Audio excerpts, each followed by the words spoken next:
Olá, sempre ajeitando. Todo começo é assim. Bom dia para quem é de bom dia, boa noite para quem é de boa noite, saravá para quem é de saravá. Vamos nós. Bom, em outros vídeos nós comentamos, ou seja, nós estamos fazendo uma sequência sobre os Anunnaki, sobre Nibiru, sobre os Anunnaki.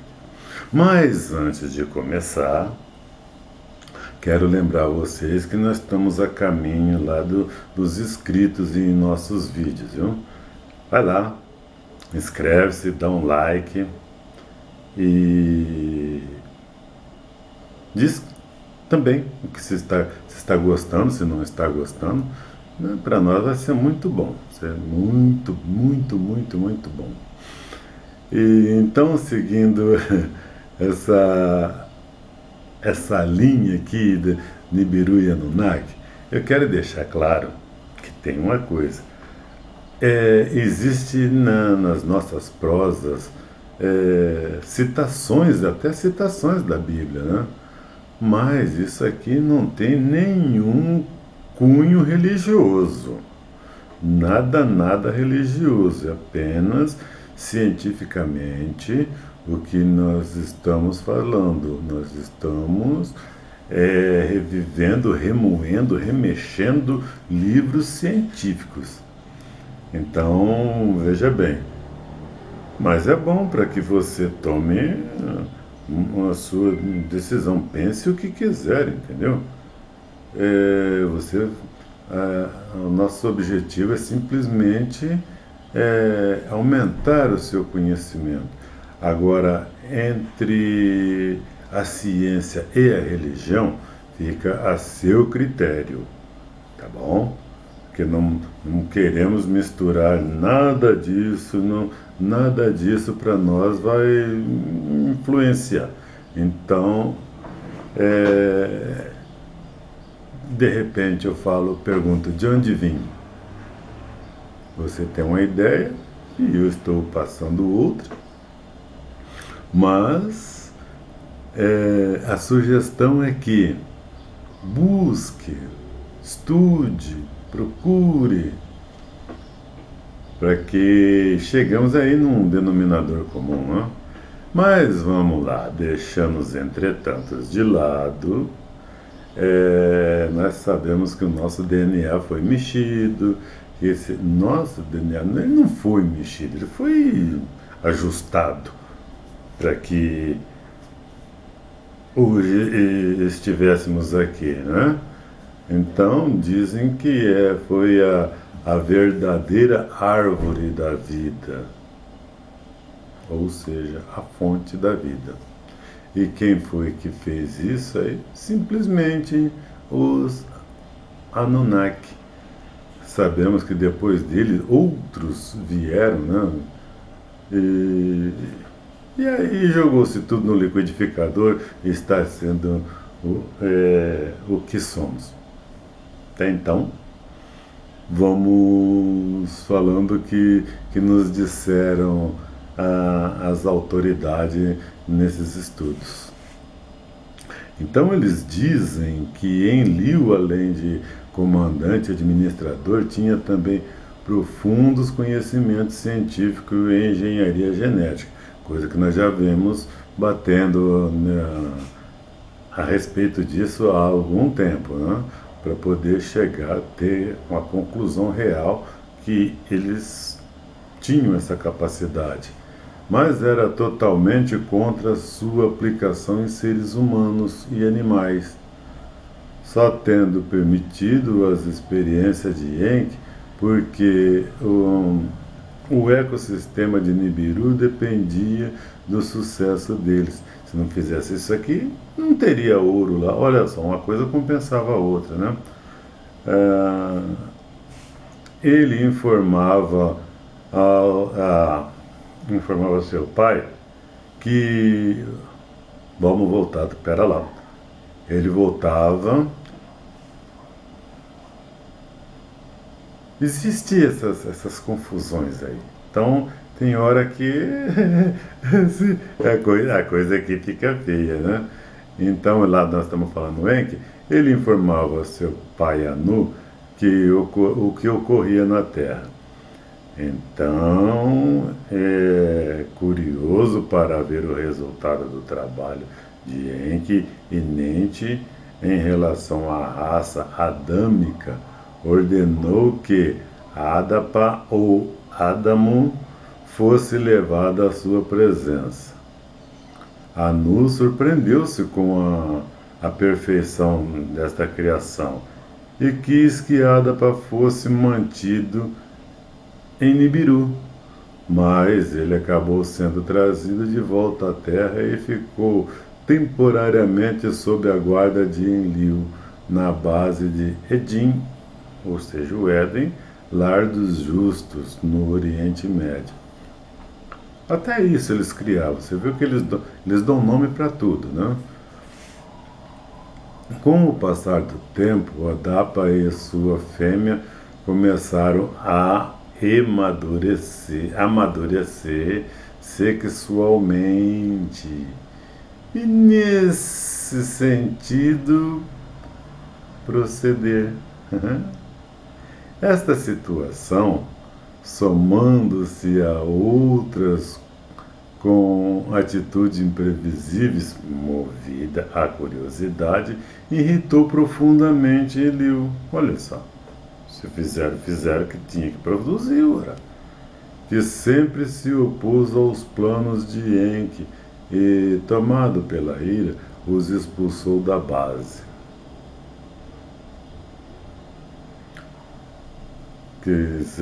Quisera saber que a base era o paraíso, né? Então retornaram para a base africana de Ebizu e ali começaram a reproduzir, com as gerações futuras gerando mais e mais humanos de agradável aparência física e portadores de gen de longevidade Anunnaki. Embora vivessem bem menos que eles. Assim, naquele tempo, os seres humanos atingiam idade fantástica para os padrões biológicos atuais. Enki teria ensinado a pecuária aos homens e Enlil a agricultura. Caim e Abel eram, respectivamente, agricultor e pastor, e lideravam um grupo de trabalhadores nas atividades. As constantes disputas entre os dois líderes Anunnaki acabaram influenciando o comportamento dos humanos e desentendimentos e ciúmes entre os trabalhadores acabaram culminando no assassinato de Abel. Então Caim foi condenado ao exílio por Eliú, que ficara perplexo diante da primeira demonstração de violência entre os homens e preferia evitar que aquilo gerasse uma reação em cadeia. Tomado de pavor e de uma vingança, Caim teria implorado Enlil que o protegesse. O comandante Anunnaki, irado pelo crime contra seu protegido Abel. Veja bem, aí já tem as divergências de filhos, né? Um recebe mais que o outro, não sei o que, um é pai. É pai, não tem que ser dividido pai e protegido. Então Abel se manteve irredutível na sua decisão, mas pediu a Ninte que lhe fizesse uma modificação genética para que os outros homens soubessem que ele carregava um sinal de Deus e não o molestassem. Sinal de Deus. A famosa marca de Caim, citada no Antigo Testamento como sinal associado ao castigo divino, consistiu numa alteração cromossômica para que os seus descendentes banidos não tivessem pelos faciais. Bom, pelo menos eu não sou descendente de Caim. Eu não sou descendente de Caim, né? Pelo menos não tem vendo esse castigo, não tem pelos faciais, então tem uma. Sua descendência, ignorada pela história, teria sido a base genética dos amerídeos, com característica principal a ausência em suas faces de pelos, que, pelo motivo oposto, são muito valorizados até hoje no folclore de algumas crenças, com religiosos ostentando fartas barbas e bigode. Então tem umas coisas que não dá para entender muito, né? Ao longo dos milênios, as gerações de humanos deixavam de ser apenas trabalhadores ou escravos nas minas. Eventualmente, aprendiam novas tarefas e eram instruídos em várias ciências até construíram casas para os deuses, que eles chamavam de templos. Também nessa época, muitos Anunnaki, atraídos pelas fêmeas humanas, as tomavam como mulheres. Quando os filhos dos deuses viram que as filhas dos homens eram bonitas, as tomaram como esposas. Deste cruzamento nasceram os híbridos gigantes, os chamados Nefelins, Anaquins, Refaíns ou Titãs. Segundo as informações arqueológicas sumérias trazidas à atualidade, a estrutura média dos Anunnaki era de 3,5 a 4 metros, mas podendo atingir a uma altura até 7 metros. E seus descendentes titãs mantiveram essa altura. Lendárias civilizações com gigantescas construções teriam sido as pirâmides erguidas por estes seres, que conviviam com a humanidade e foram adorados como deuses. Porém, em certo momento, as relações entre os seres humanos e os Anunnakis ficaram comprometidos por ódios e paixões, caracteristicamente humanos, levando-os a toda sorte de comprometimento. Esses fatos irritaram seriamente Enlil, que estimava cada vez mais a desconfiança em Anu e nas altas hierarquias Anunnaki. Viu? O pai começou a ficar desconfiado, né? Que negócio é esse aí? Vamos acabar com esse negócio aí, gente. Aproveitando a nova passagem de Nibiru por esse sistema solar, que causaria um cataclisma. Bravo, hein?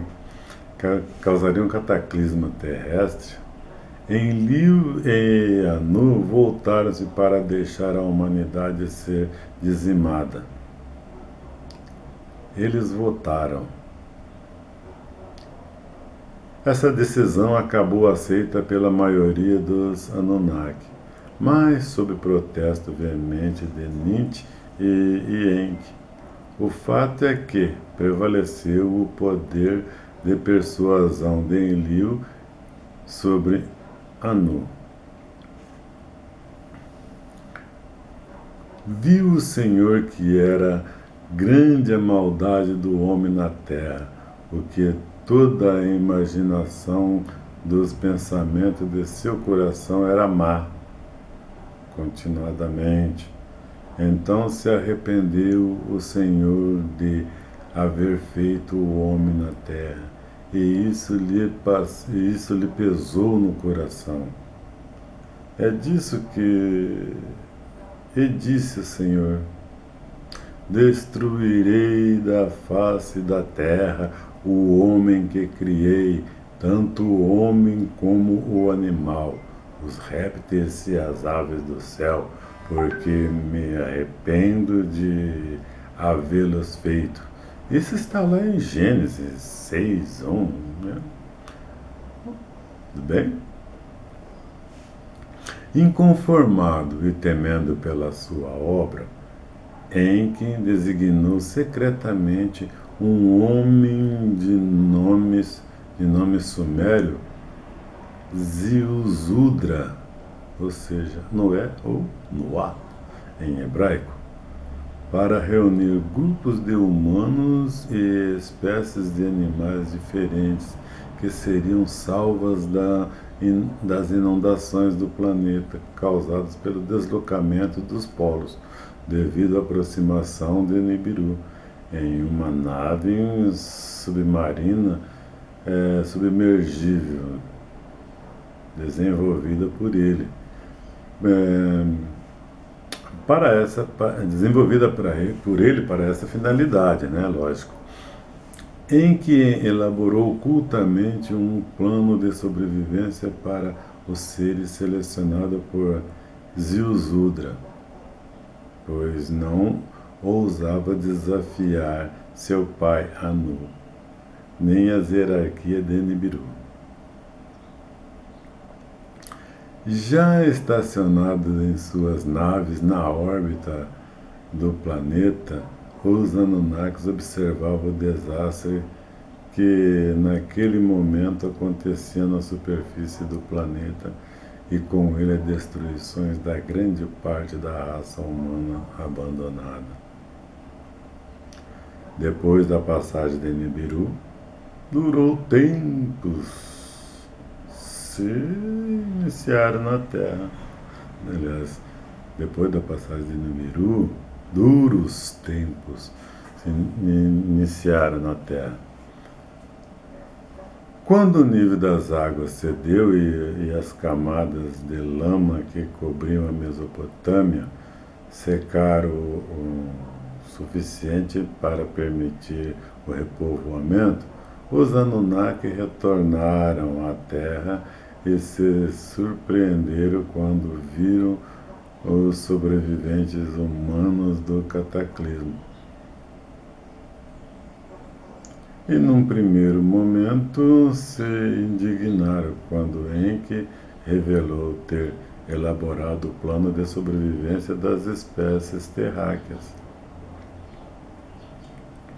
Contudo, a revolta cedeu lugar ao contentamento pela possibilidade de reconstruir a humanidade. Nanar, um dos filhos de Enlil, recebeu uma extensão de terra que ia do leste até o Mediterrâneo e ficou encarregado de reconstruir Eridu, que viria a se tornar Sumer, ou a Suméria, e fundando outras como Ur, a cidade onde nasceu Abrão. Ao filho mais novo de Enlil, Iskur, senhor das montanhas distantes, coube as terras do noroeste, as terras da Ásia Menor e as ilhas do Mediterrâneo, de onde a realeza Anunnaki se espalhou, dando origem ao panteão dos deuses gregos romanos, em que seus dependentes, entre eles seu filho Nigishida, senhor da árvore da vida, ficaram encarregados de reconstruir Abzu, nas terras africanas.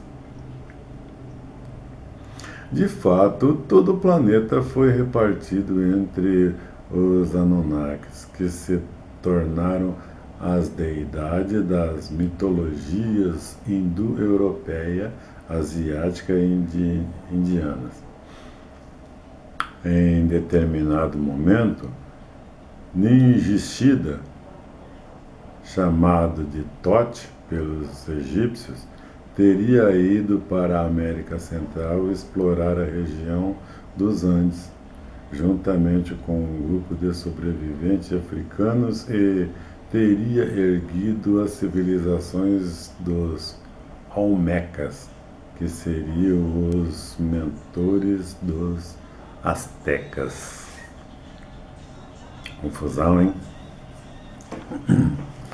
No comando dos Olmecas e dos astecas, o hábil e engenhoso Ningishida teria ficado conhecido como o deus Quetzalcoatl,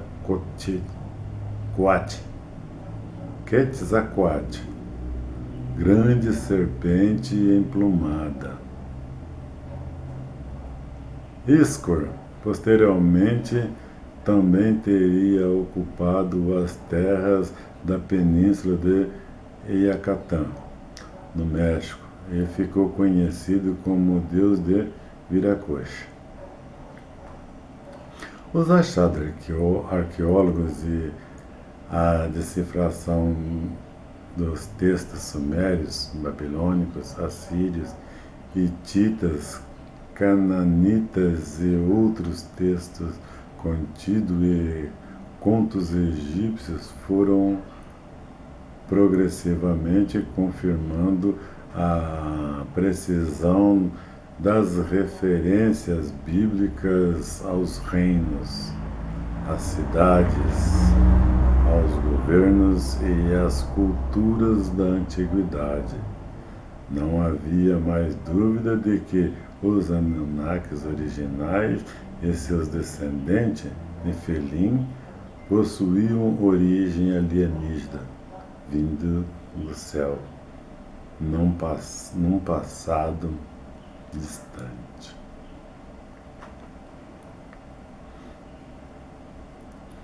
Os relatos das civilizações antigas estão repletos de referência aos seres de tamanho gigantesco, força descomunal e portadores de tecnologia avançadíssimas, participando direta ou indiretamente da sociedade humana. Devido às suas potencialidades tecnológicas, eles foram sistematicamente considerados deuses. Tá lá. Falamos dele, né? Dizem que antes disso houve outras civilizações, né? Mas civilizações gigantescas que nós temos conhecimento são desses aí, né? Os Nefelins da mitologia hebraica, o panteão egípcio, os deuses do Olimpo, ciclopes e titãs da mitologia greco-romana, os devas da mitologia hindu e os guerreiros do Valhalla da mitologia escandinava.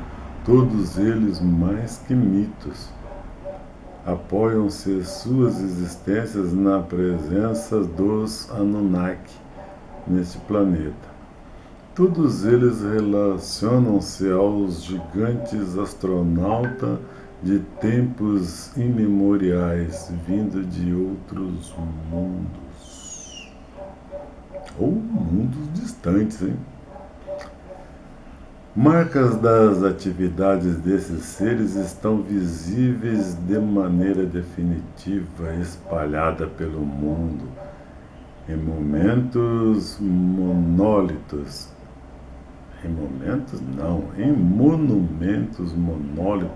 e ruínas milenares, espalhadas pelos continentes e mesmo no fundo dos oceanos. e certamente na estrutura genética dos seres humanos, como genes recessivos. Quando falamos assim, espalhadas pelos continentes e mesmo no fundo dos oceanos, há de saber que lá na Ásia, ou seja, ao lado do Japão, no fundo do oceano, diz que tem uma cidade fantástica que está lá no fundo do mar, entendeu? Que ninguém sabe de onde, como foi, como sabe, mas sabe que existe uma cidade lá, já foi catalogada, tudo mais. Não é uma Atlântida que ainda não foi descoberta, né? Mas lá já o pessoal já sabe de tudo, todas as pirâmides, inclusive com várias pirâmides existentes lá. Bom, pessoal, o negócio é o seguinte: isso aqui tem fonte, né? A origem do homem, os Nephilims, a origem do homem, são blogs e livros, enciclopédias que nós vamos buscar, fazemos um apanhado geral, fazemos um relato aqui, um nosso relato para que a gente possa estar divulgando tudo isso aí, né? Então, tem a Wikipédia, a Enciclopédia Livre, a apostila Sumérios, aos Sumérios, o projeto de portal. Então, são todos os lugares cientificamente que nós buscamos isso aí. Então, não é uma ideia nossa em voltar em datas tão distantes,